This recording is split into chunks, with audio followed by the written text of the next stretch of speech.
Seperti laut, hutan adalah penjaga kehidupan.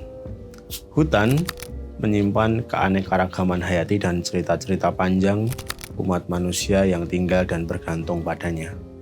Masih bersama saya, Rendra Agusta, pemuda pengembara dan pembaca naskah kuno. Saya ajak kawan-kawan kembali menyapa hutan-hutan pada masa Jawa kuno. Inilah Jas Merah. Adalah pertama-tama dan pada tahap utamanya membangun jiwa bangsa.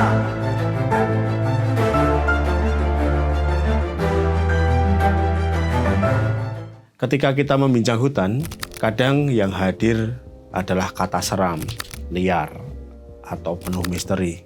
Ada juga dalam bahasa Jawa kita mengenalnya dengan istilah alas gung lewang lewung, jalmo moro, jalmo mati. Hutan besar yang sunyi, kosong, dan jika ada manusia yang masuk ke dalamnya, manusia akan mati. Jalmo moro, jalmo mati. Tetapi apakah sebenarnya yang menyebabkan hutan seperti tak begitu magis lagi hari ini? Seperti tak bertuah lagi. Salah satu istilah yang dipinjam Max Weber tahun 1917 dari sastrawan Friedrich Schiller dalam konsep pemikirannya yang sangat terkenal berjudul Entziferung der Welt yang kemudian diterbitkan dalam buku berjudul Wissenschaft als Beruf pada tahun 1917. Weber berpendapat bahwa intelektualitas harus dijalankan dengan menolak kepercayaan terhadap kekuatan misterius, cara magis, dan memohon pada roh-roh yang seperti dilakukan orang-orang biadab itu atau sering disebut dengan der Wilde. Mungkin orang yang disebut Weber ini, disebut orang-orang liar ini barangkali juga kita atau mbah-mbah kita pada awal abad ke-20. Weber barangkali menjadi peletak dasar intelektual dengan berbasis pada hal teknis, rasional, dan matematik. Salah satu yang disebutkan Weber, ia menyebutkan hilangnya dunia, Entziferung der Welt. Hilangnya dunia yang tak seragam, seperti kacamata Weber.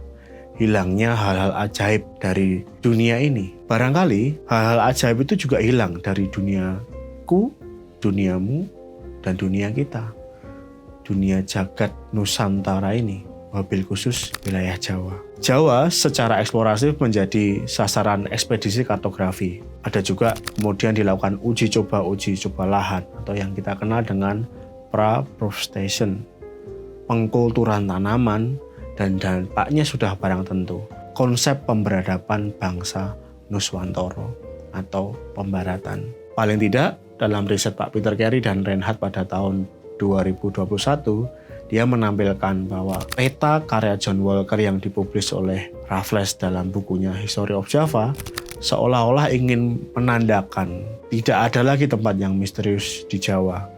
Tak ada lagi hutan-hutan yang magis di pegunungan Jawa. Semua bisa diukur, bisa dipetakan, dan dijelajahi oleh orang-orang Barat. Lalu, bagaimana hubungan leluhur kita di masa lalu?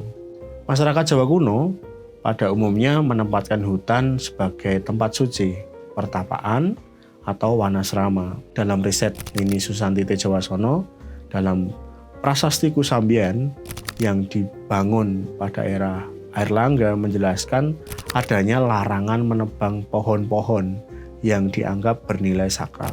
Dalam teks prasasti tersebut kita bisa membacanya Ikanang, Tanayan Tani, Tapramanga, Tapakayu, Pring, Petung, Ampial, Sarwapala. Inilah wilayah larangan ya, wilayah tempat suci. Tidak boleh orang menebang kayu tapa, tidak boleh menebang bambu petung, tidak boleh menebang bambu ampel dan buah-buah yang ada di sana. Karena itu tumbuh-tumbuhan yang disakralkan. Gitu. Prasasti yang lain seperti kita simak di dalam Prasasti Salimar 1-4 adalah prasasti yang ditemukan di Yogyakarta yang bertarik tahun 802 Saka atau 880 Masehi menjelaskan penetapan Sima di hutan Salimar oleh pejabat yang bernama Sampamegat Balakas Pu Balahara pada masa pemerintahan Kayuwangi. Dalam prasasti ini juga disebutkan ada profesi-profesi ya, yang bertugas untuk menjaga hutan yang disebut sebagai Tuha Alas atau Ketua Para Pengawas Hutan.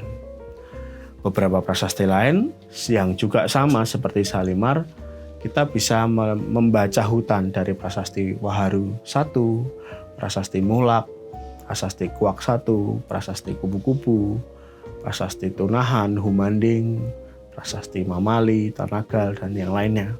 Kita juga bisa menemukan jabatan seperti Tuha Kalang atau semacam koordinator bagi Tuha Alas itu. Ada juga Pasok Alas, orang-orang yang bertugas untuk menjaga hutan. Selain itu ada juga profesi namanya Tuha Buru, orang yang bertugas mencari hewan buruan di hutan untuk raja. Selain berfungsi magis, kita jadi tahu bahwa hutan juga digunakan untuk kepentingan profan, ya, seperti yang dilakukan oleh Tuha Buru tadi. Dalam prasasti Katiden I yang bertarikh 1392 Masehi pada masa Majapahit, dijelaskan bahwa penduduk di Katiden diperbolehkan menombak binatang buruan di hutan dan tanaman yang bisa diolah boleh diambil dari hutan. Tentu hal ini diimbangi dengan prasasti yang kedua, prasasti Katiden kedua.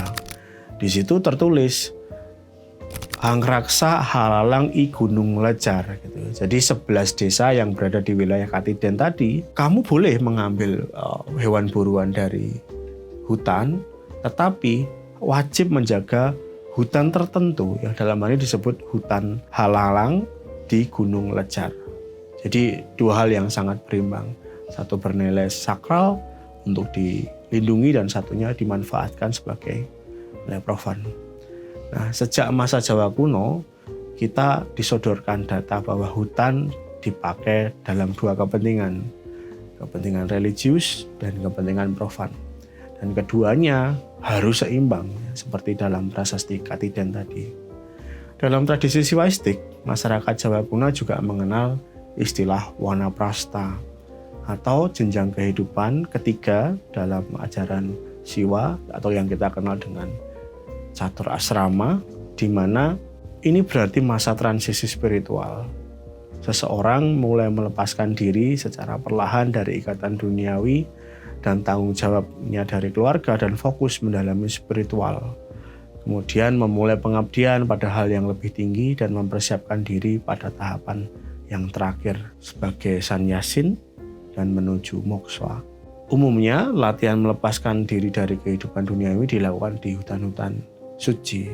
Jadi sebenarnya kalau orang-orang Jawa kuno sebenarnya sampai sekarang ketika memasuki masa pensiun maka dia akan ke hutan dan melakukan wanaprasta. Nah, pada saat yang bersamaan manusia Jawa kuno juga membutuhkan hutan untuk memenuhi kebutuhan hidupnya sehari-hari, menjaga mata air agar tetap mengalir, menyediakan tumbuhan, hewan buruan, dan buah-buahan sebagai cadangan pangan, sekaligus memberikan ruang reflektif dan rekreatif yang tenang, seperti lukisan-lukisan hutan di dalam teks-teks Jawa kuno yang kita punya. Kehilangan dunia lama dengan merangseknya pandangan dunia baru Jawa yang penuh dengan ukuran dan rasio dalam pandangan Weberian menyebabkan manusia Jawa kadang kerap kehilangan rasa dan intuisi. Terlebih ketika kita membaca teks-teks tua dari dunia lama yang penuh dengan peristiwa menakjubkan itu hari ini dimentahkan. Dunia baru hanya mempertontonkan dunia lama dan masa lalu dalam ukuran dan framing tertentu tanpa alam dan kompleksitas data yang menyertainya. Dunia lama seringkali di framing horor, ya, ketinggalan zaman atau sekadar eksotis saja, termasuk framing untuk kondisi hutan. Semacam tak ada lagi daya magis hutan. Manusia terlena dengan rasa ego dan rasionalnya sendiri hingga kalap membabat hutan dan selalu berakhir dengan bencana yang menghancurkan manusia itu sendiri. Mari menjaga kelestarian hutan agar anak cucu kita tetap bisa mengembara ke hutan-hutan yang menakjubkan dengan flora fauna yang ada, tidak hanya artifisial, agar hutan ya tidak hanya tinggal cerita.